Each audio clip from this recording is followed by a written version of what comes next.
Jambo tena. Hapa mnaona ni Rwindi. Mnaona hapa piko mafungulo za mabiro zimoya. Kuko makontak ya magari, manake Monisco hakuna Kenya haikuacha. Maana hivi tu tunasema baki tu wakamate magari zao tunanazo bezui. Mnaona hata kama walikuwa naweka wale wa milisi, wale wa FDLR, wale watu wa fachi wote, wale wabaya wote, wakia uwa watu. Shie tuna ile roho nzuri ya kusema wakuje wakamate vitu vyao. Hatuna maana kabisa na hivi walitupa mumakazi walikuwa ndani. Haki na hivi tunaendelea tu kubambia kama hii Rwindi yetu hakuna mwenye atapimaka kukanyaga ndani. Na ile mabombardement yote tutazimisha kutokea kwa zina. Na kwa kibaraka ya tampano. Josi. Drama boro ha. Zaba tazire. Ibigi bisi yoni rukanse. Dore ko cyari kwishima ka shiminuza. Are we. Dore. Asawa hindi cyari ubuntu mwa.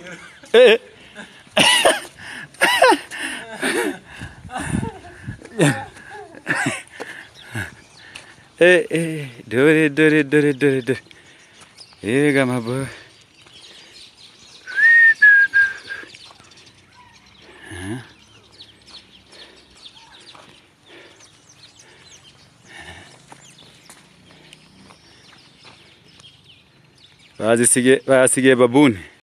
Mais ce que je veux dire, c'est ceci.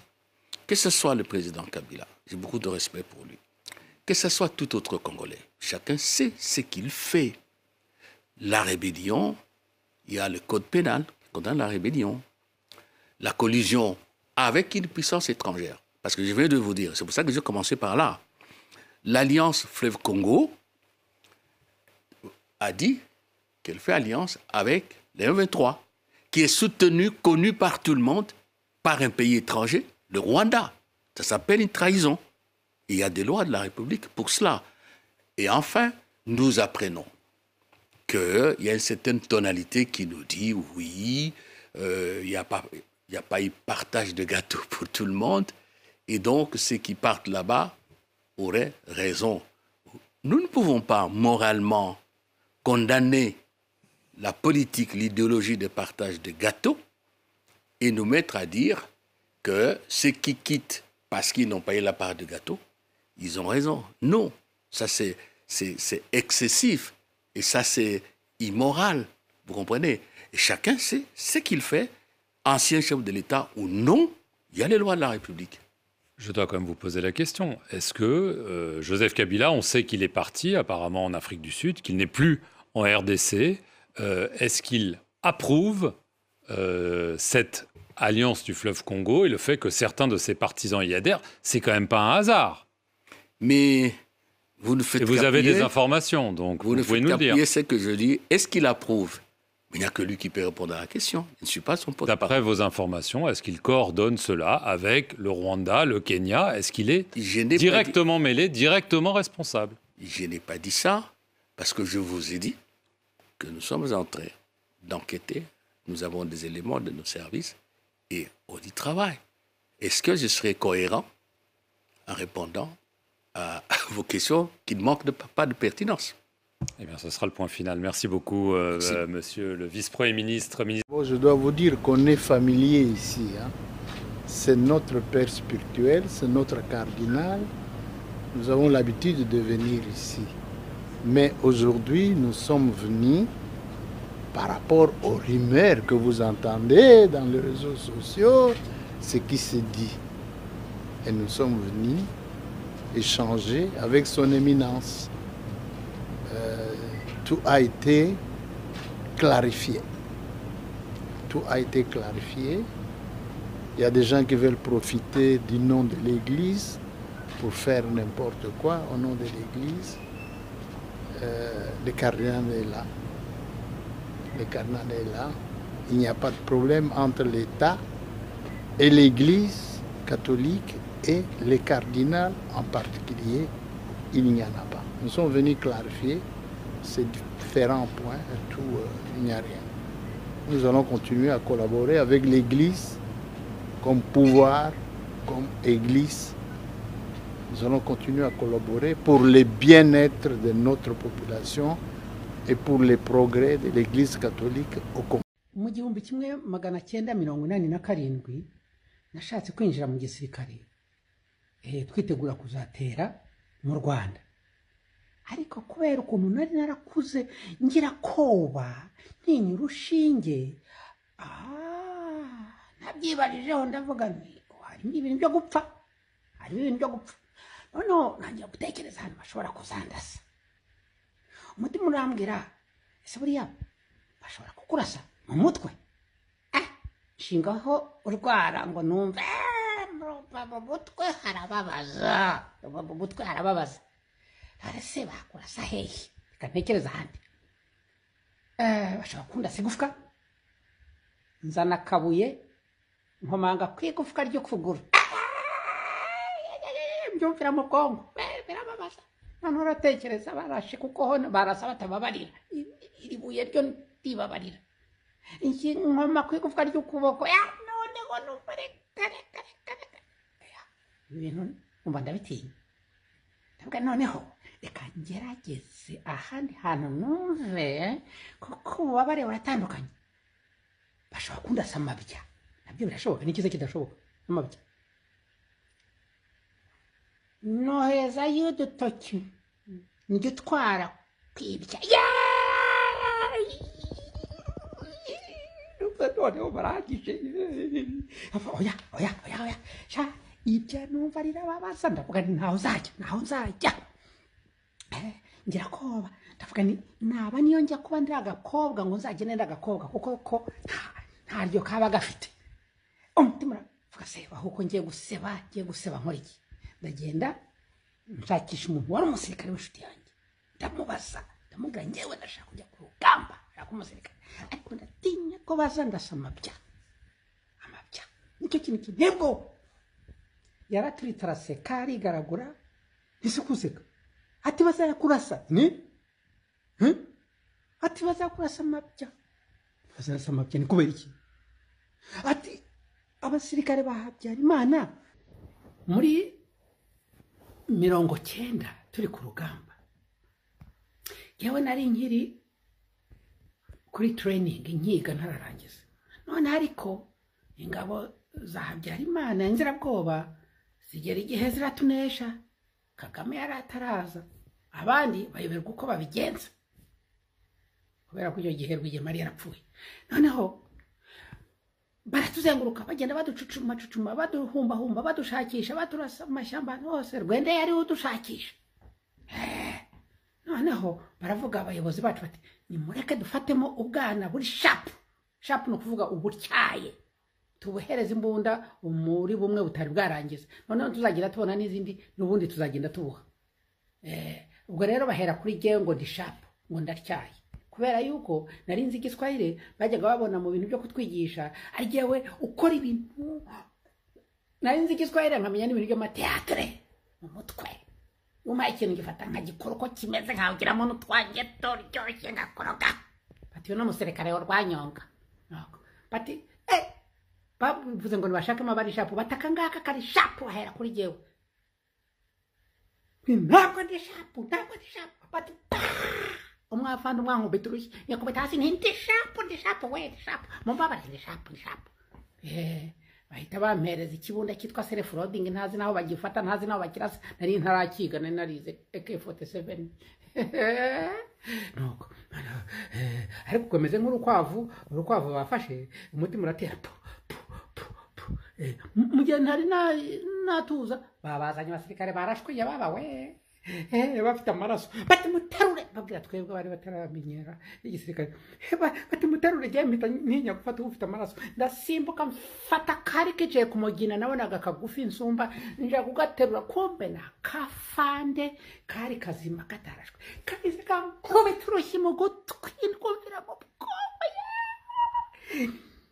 ndakarekura ndatuna ndirukanka bari bagenda kundasa bati hagarara ku manyoko bateka ndahagarara bati urajya ntibarandashe je numvise urushingira ngo bandashe byarangiye bati garuka ku manyoko batari kugikana iki kizatumara cyo nuko bati terura abanyere kuba amaraso no kubera urushyi n'aya maraso sinanyabura mpita nterura cyari bikase de gérer la cité, l'art de chercher le bien commun. La politique est devenue quoi? L'art d'enrichissement personnel à travers le partage du pouvoir. Les chaos des élections, c'est tellement d'actualité que je préfère ne pas les dessiner. À propos, vous savez combien de temps est en train de durer la constitution du gouvernement et la mise en place des institutions étatiques, les assemblées, tout ça, les bureaux. Est-ce qu'on n'est pas au 3e mois, vous les jeunes qui savez compter? Mais au fond, quel est le problème? Justement parce que la politique, c'est l'art de partager le gâteau. Oh, Platon, dans la République, doit se retourner plusieurs fois dans sa tombe. Lui, Platon, a dit dans la République, un grec de l'Antiquité, la politique, c'est l'art de gérer la cité, de rechercher le bien commun. On a déplacé son essence. Au milieu de nous, toujours à la lumière du cierge pascal, ce que je constate, frustration. Je n'ai jamais vu autant de gens frustrés. Votre silence là. Banyati bino na gauche. Bobomba minien. Ça s'appelle quoi? Frustration. En Swahili, sema bana kufinyanga kumkulo à droite. Bali bakusema, unanifinyanga. Kama mtu ananyamasha eko frustré. Na usiwaze sema ule mtu eko faible. La facilité avec laquelle on crée les conflits. Les responsables, je ne sais pas, on prend des engagements à gauche, à droite, qu'on est incapable de respecter. Et puis finalement, des conflits. Oh, on est dans Kwamutu, on est dans Ituri, on est dans... Mais c'est quoi le problème? Les alliances politiques. Bananja, en bon chute ta sigirizana, tout à quoi opposition républicaine à Okama Ninitena. Et puis après, Banasambala. Regardez, depuis Genève, Nairobi, Malamuka, Manil, Abikawaki, Nini, toujours cette lumière dangereuse. Applaudissez pour les sièges Pascal qui m'a inspiré.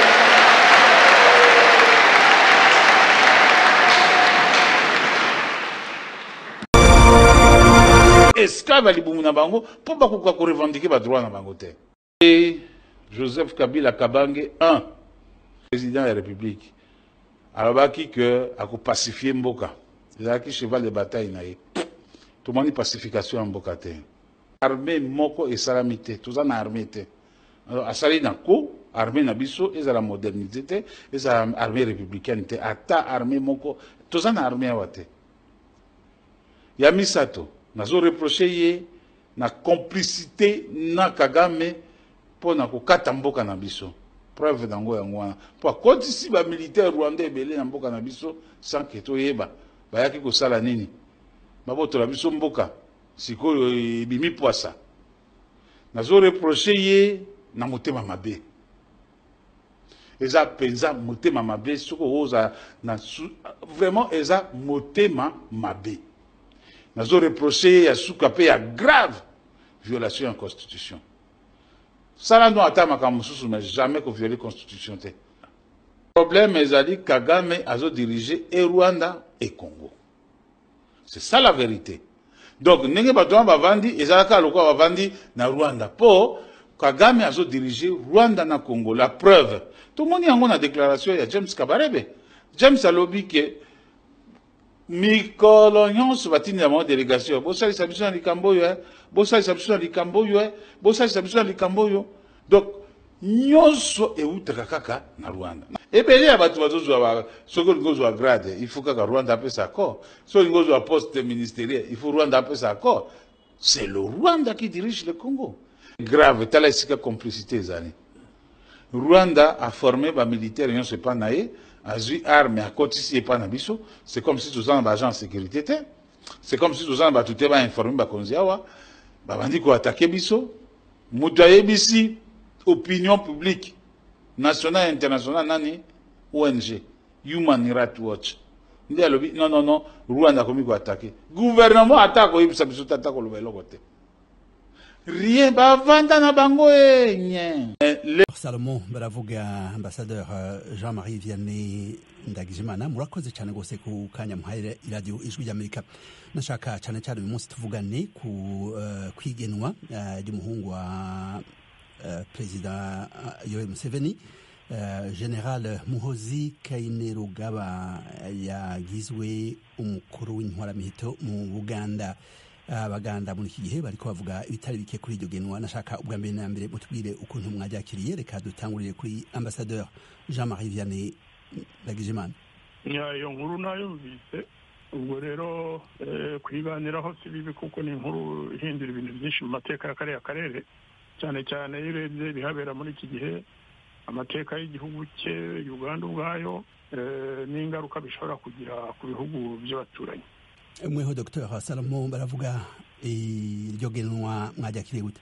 Boge nta cyantangaje cyane kuko mu by'ukuri tuzi ko muri Afurika kugeza ubu abategetsi abenshi bagerageza gutegura abana babo kugira ngo nabo bazabasimbure. Ubwo rero nkeka yuko President Museveni ntabwo ari irengayobora ku bibera mu karere ka Afurika, ku buryo General Muhoozi nkeka yuko n'ubundi barabimuteguriye n'ibintu biteguwe, uko niba yarabaye commandant de la force terrestre byageraho none bakavuga ngo babaye bamushyize iruhande, ariko nkeka yuko kwari kumuha umwanya wo kugira ngo abashe kugaragaza ubugabo bwe, avuge uko ateye, yiyerekane uwo ari we ko atari se. Ambassadeur Jean-Marie Vianney Ndagijimana, mwavuze ko igenwa ryiwe ribaye mu gihe mu karere ka Afurika y'ibiyaga binini hari ibintu byinshi biriko birahinduka. Twavuga n'ingwano mu buseruko bwa Congo, imigwi igwanya ubutegetsi, ari igwanya ubutegetsi bwa Uganda, igwanya ubutegetsi bwa Congo. Ku bwanyu ingaruka canke ikintu iyo ngingo ishobora kuvamo ni iki? Ingaruka ku karere nuko nkuko umuvandimwe Salomon amaze kubivuga, Generali Kainerugaba Muhoozi amaze igihe yiyerekana cyane, ndakeka yariyerekanaga uko ari, cyane cyane ibintu akunze kwandika kuri za Twitter. Burya Twitter niyo yahindutse ibinyamakuru, ndavuga X, Twitter ya kera yitwa X, niho rero akunda kwandika. Noneho agakora n'ibiganiro mbwirwaruhame byinshi muri Uganda, agenda yiyerekana, yashyizeho ishyaka rye rishya.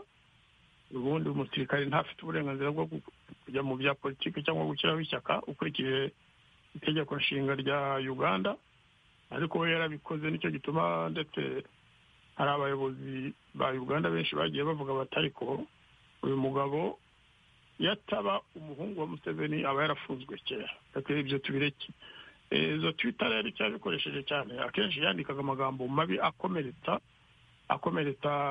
amoko yo mu karere y'abatari abo yita bene wabo, akomeretsa ibihugu byo mu karere, cyane cyane Kongo, kuko yagiye yandika kenshi ko abanyekongo badafite uburenganzira bwo kurwanya M23, ndetse ko ifite impamvu zo kurwana.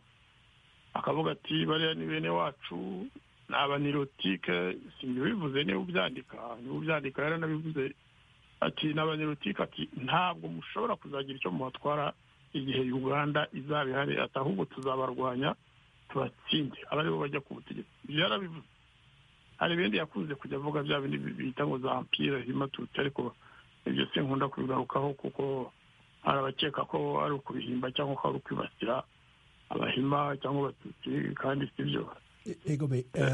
Ngakeka ko kuba ari we uhindutse umugaba mukuru, ntabwo ari, ndakeka atari minisitiri w'ingabo ahubwo ari CDF, ni commandant en chef w'ingabo za Uganda. Kuba rero ari ufashe ingabo za Uganda zose atari iz'ubutaka gusa, byose birimo, ni ukuvuga ko ejo ashobora noneho gutobora akavuga ati ngewe ngiye kurwanya Repubulika Iharanira Demokarasi ya Kongo.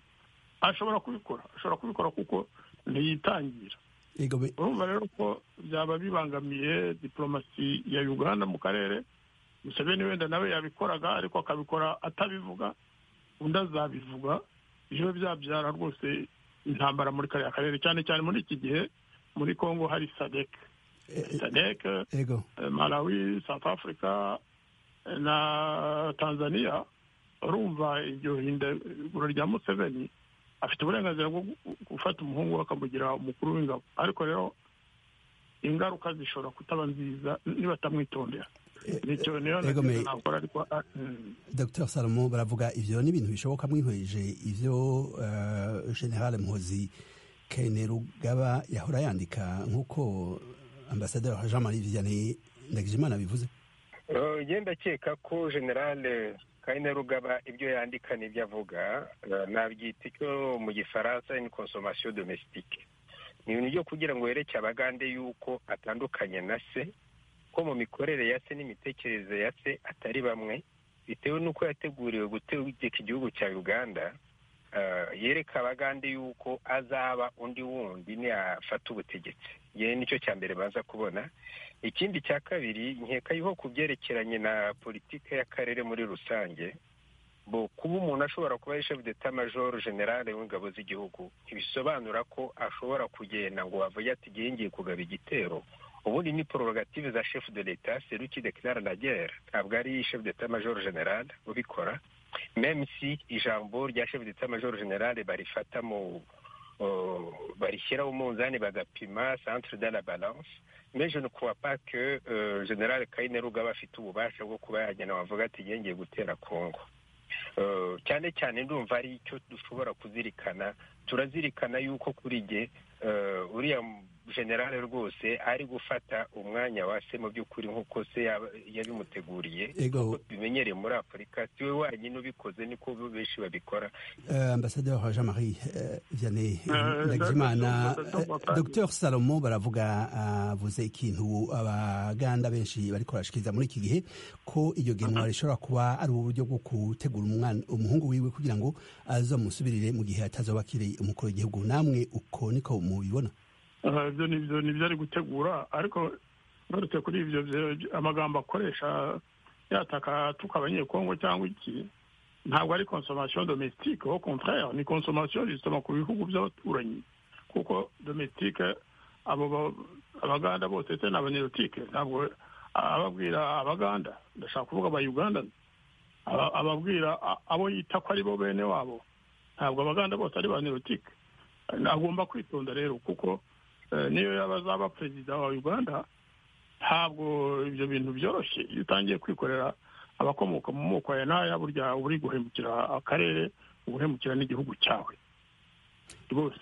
Naho ubundi rero koko biragaragara ko Museveni ashobora kuba ari kumutegura kugira ngo azamusimbure.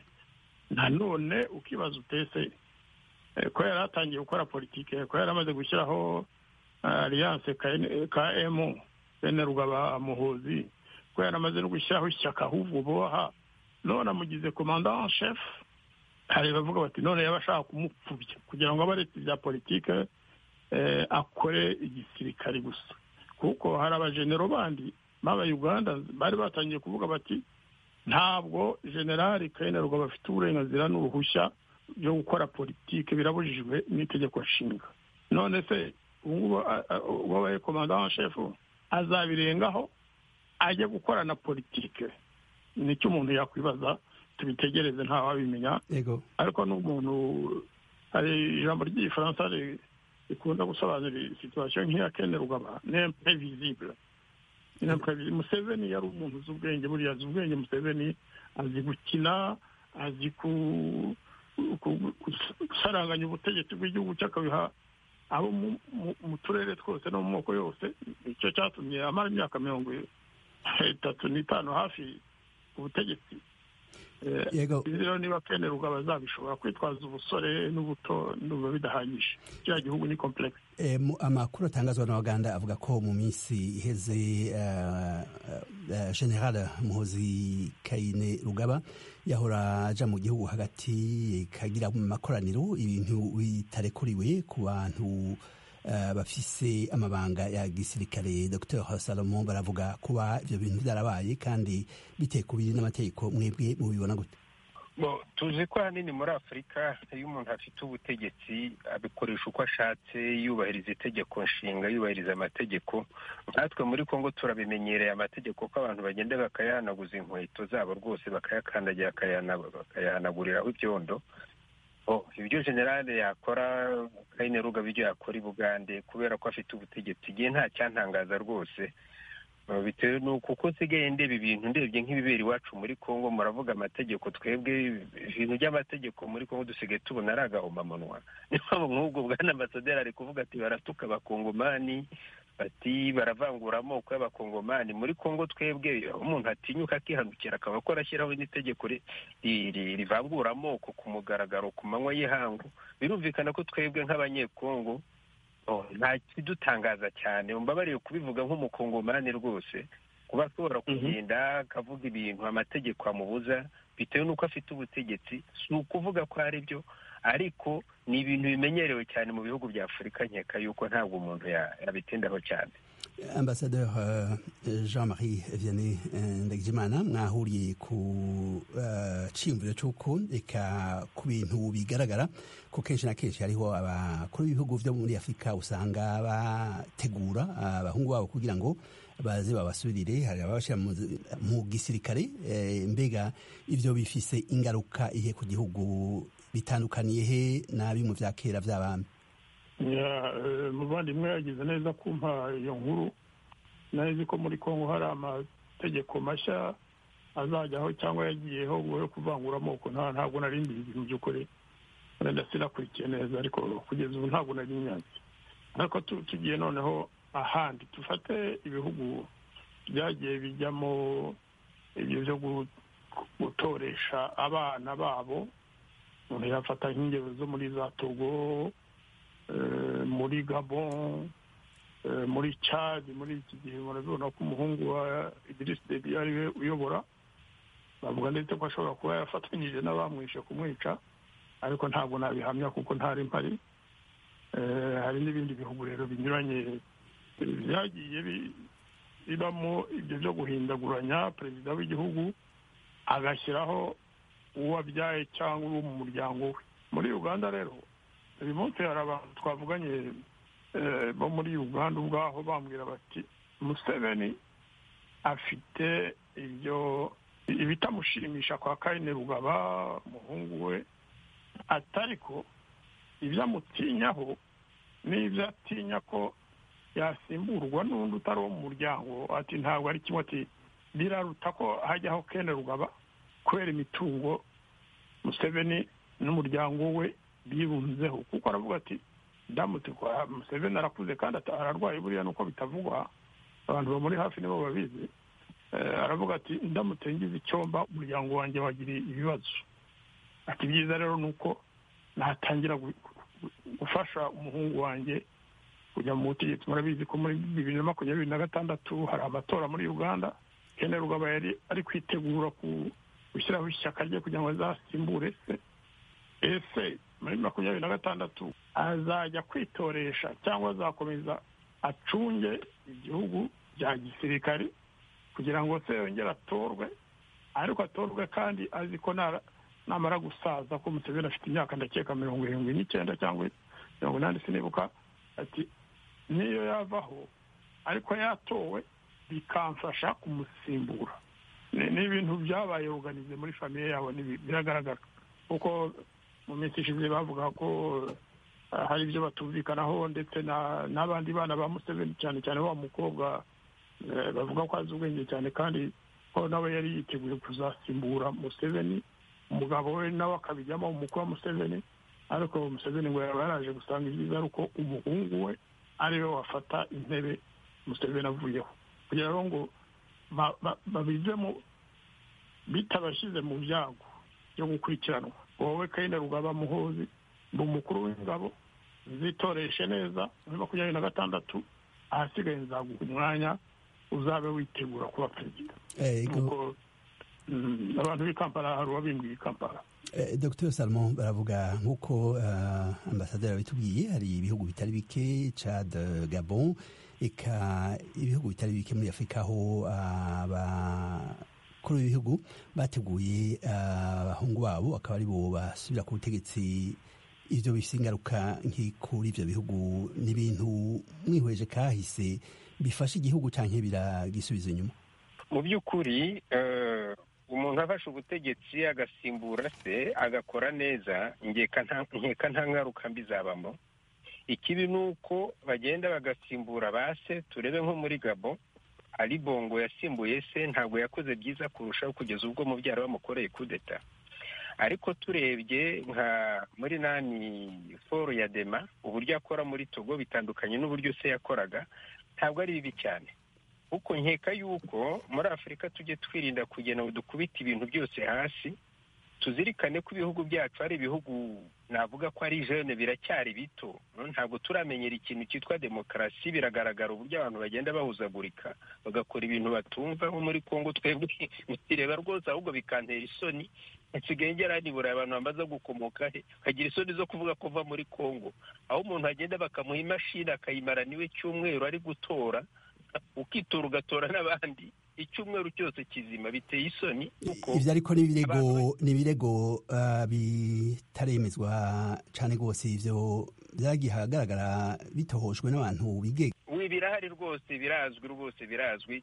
N'ubu ngubu nuko ntazabona umwanya wo kujya mu birige ejo bundi kuri 27 hari ikiganiro kizaba muri Institut hariya muri Affaires étrangères cyoruganijwe na Institut Muyongi ifatanyijwe na Fondation Kofi Annan. Hazaba hari Musenyeri Nshole, secrétaire général wa Senko, uzaza kugira icyo abivugaho ibyo bintu, kuko Senko ni Kiliziya Gatolika, bafite ingufu cyane kandi bakurikiranye amatora, bafite gihamya kuri ibyo byose. Ni ibintu rwose, ntabwo ari ibirego byo kuvuga gusa by'ibigambo umuntu ahoragura, bifite igihamya rwose. Ibyo byose mvuga biba bifite za preuve.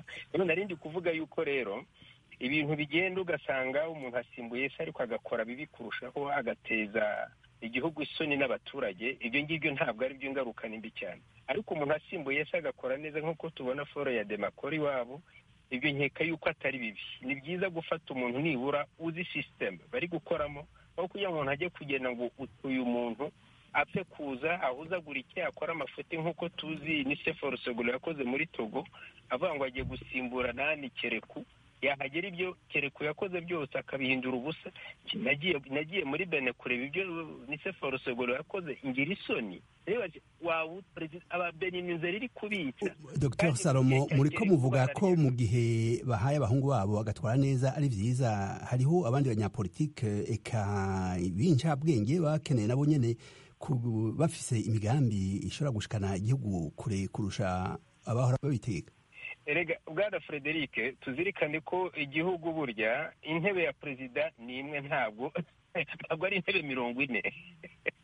Bityo rero ni ukuvuga ko igihugu kirimo abantu b'abahanga benshi cyane, bose barwaniye kwicara muri iyo ntebe. Birumvikana ko banigagurana, nta n'umwe wacika ku icumu. Bityo rero biciye mu matora naho amatora muri Afurika, nibyo ndi kuvuga yuko ntabwo turagira maturity ihagije. Abantu bagize amahirwe bakaba bafite abantu b'abasirikari bazi igihugu cyabo, bazi amateka, bazi ingabo zabo, bazi geopolitique regionale. Abo bantu bagafata ubutegetsi ariko bagakora neza, ntabwo ari bibi rwose. Cyane cyane turebye nk'ikibazo cy'Ubugande, mu mbabare Bwana Frederic, ndagira mvuga ko kantu ko kanjemo nonaha. Murabona ko dufite umutekano muke mu karere muri iki gihe. Kugira ngo Ubugande hajyeho umuntu waza akemprovisa atamenyereye igisirikare hariya hirya, atazi ubutasi, atazi amakuru, ingufu z'ibihugu hariya muri kariya karere, Ubugande hagiyeho umuntu udashoboye, utazi ibyo bintu hariya muri kariya karere, bishobora guhinduka twahinduka je dirais comme dans les Balkans. Reka ikintu tugomba kuzirikana cyane rwose biragaragara yuko nko muri Kongo dufite ikibazo cy'uko bashyizeho umuperezida utazi na busa umubayeje no kwijwaho aherereye ku Kongo ntiyabikubwira. Icyo ni ikibazo gikomeye twebwe. Reka icyo kibazo tugihe na ambassadeur Jean-Marie Vianney Ndagijimana nawe nyine atubwira ukuntu abona icyo kibazo cyo gutegura abategetsi bategura abahungu babo kenshi na kenshi ugasanga ari za ntwaro za gisirikare, ingaruka canke ivyiza muri ivyo bintu nibi. Reka tugaruke kuri Uganda kuko ivyo muri Kongo ntabwo dushobora kumvikana. Nanjye buri kize muri Kongo buri munota kuko ibihabera biranyeteresa nk'ukurusha meme rimwe na rimwe ibibera mu gihugu nkomokamo cy'u Rwanda. Tugaruke muri Uganda. Salomon rwose ivyo avuze ntabwo nshobora kubyemera kuko kuvuga ngo muri Uganda ntabwo babona abantu bazi za gisirikare, ni abantu batazi ibyo ku umutekano iby'ibanga ry'igihugu nyiza, ariko ni ugutuka Abaganda. Muri Uganda hari abantu bakoze intambara hamwe na Museveni bakiri no muri guverinoma, babaye abayobozi bakuru b'ingabo za Uganda, harimo ababaye mu nzego zose, abantu b'abajenero batangiranye na Museveni mu ishyamba bafata ubutegetsi hamwe. Uriya Kene Rugaba yaracyambara ikabutura, urumva kuvuga rero ngo muri Uganda ntabwo babona abantu bayobora igihugu kubera ko nta bantu bazi za gisirikare, nta bantu bazi ibyo kuneka, nta bantu bazi rwose ko bari gutuka aba Uganda. Ariko rero uvuye no mu gisirikare abasivili bo muri Uganda uriya bahora bafunga kandida umaze kwiyamamaza nka kangahe Museveni akamufunga wese iki. Uriya mugabo buriya ni umuntu ukomeye, nawe yari mu ntambara hamwe na Museveni, ni umuntu ufite za diplome universitaire, ni umuntu ufite experience ndende. Kuvuga rero ngo Kene Rugaba yafata igihugu neza akakiyobora neza kumurusha no gushaka gusobanura ibintu bidashobotse, ni twaba turi gushyikira. Ariko muze ntabwo ari ibyo navuze, nkeka yuko wanyumvise nabi. Nabanje kuvuga yuko umwanya wa perezida ni intebe imwe, ntabwo ari intebe 40. Abahanga mu gihugu ni benshi cyane. Ariko iyo ntebe Dr. Salomo baravuga iyo ntebe ikwiye guca mu nzira za demokarasi nk'uko ibihugu biteye imbere biriko birabikora. Ego Bwana Frederic, urebe no muri Afrika du Sud twafataga nk'urugero ibiberayo ko ari agahomamunwa, ariko ntabwo barayiha umwana wa kanaka. Mariya bose n'abantu Ramaphosa ntabwo mwabonye Zuma ibintu yakoze. Zuma ibyo yakoze biriya bintu ni ibintu by'abantu bazima se. Afrika yasimbuye Mandela twese twubaha no ku isi yose. Ariko ntabwo ubutegetsi babuha abana babo muri Afrika y'Epfo babikoze. Urabona ufite wabifashe nabi muze. Donc ashobora kuba umwana wa runaka, ashobora kuba uwo ari we wese, ariko gihe cyo nemeza nuko mu karere turimo kugeza ubu la région des Grands Lacs kujya gufata abasivile bakabaha ubutegetsi bakajya bahuzagurika bafata ibyemezo bidashobotse nk'ibyo perezida wa Kongo afata, ibyo bintu ntabwo ari byo rwose. Mumbabariye kubivuga. Dr. Salomo baravuga muri ko muvuga ko intwaro za gisirikare arizo nziza.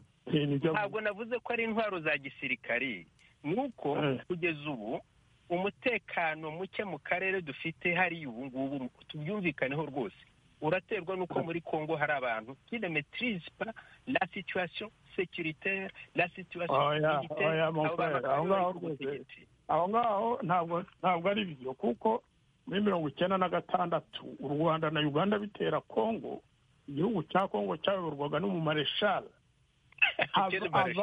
Haza kujyaho Kabila asimburwa n'umuhungu we wari generali nawe, ariko ntabwo bigeze bizana amahoro ngo nuko hari abasirikare. Muze aho ngaho ndagusubiza umbabariye rwose, si uko buri kinyabupfura. Mobutu ntabwo ari mareshal, wavuga ko ari mareshal.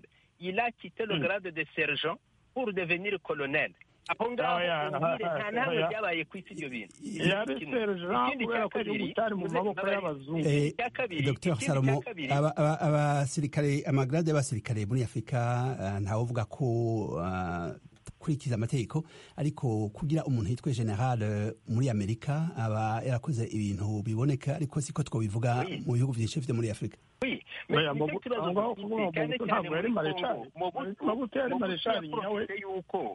Mobutu muri 60 quand la force publique était là, niwe muntu bavuze bati kubera ko yari umujournaliste. En 1960, Mobutu était journaliste, il n'était même pas militaire. Oui, quand il a participé à la table ronde à Bruxelles, il était journaliste, il n'était pas militaire. ariko mbere yari Il s'est umusirikare approché de Lumumba. Non, muze. Mbere yaho yagiye mu gisirikari, il est sorti sergent. Dr Salomo baravuga ambassadeur Jean-Marie Vianney Ndagijimana, ikintu mubona cokorwa muri Afrika kugira ngo ibihugu vyo muri Afrika navyo bize vyatera imbere? Hari ibihugu vyinshi vyo muri Afrika yo mu burengero biri mu ngorane zikomeye, hariho no mu useruko bwa Kongo, eka no mu karere k'ibiyaga binini aho hari ubona uruhagarara rwa politika, kugira ngo ibintu bimere neza abanyagihugu eka bishe bizane bitorere abategetsi barongora. Ku bwanyu icokorwa n'ikihe? Mu majambo make, ambassadeur Jean-Marie Vianney Ndagijimana. icyakorwa wenda turarota, ariko indoto nziza burya aba ari nziza nyine.